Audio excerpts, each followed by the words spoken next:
Unless your course is connected to your learning management system at your school, such as Blackboard, Canvas, Desire to Learn, Moodle, and so forth, to enroll in your course, your teacher will provide you with a course code. Go to Perusall.com and click Get Started.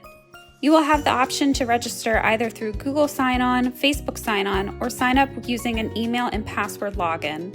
Please note, these are not interchangeable. Once you've created the account, you will then read through and accept our terms of service and privacy policy. Next, confirm your email address by selecting Confirm. This verification will be sent to the email on file, so make sure to go to your inbox and confirm your email address.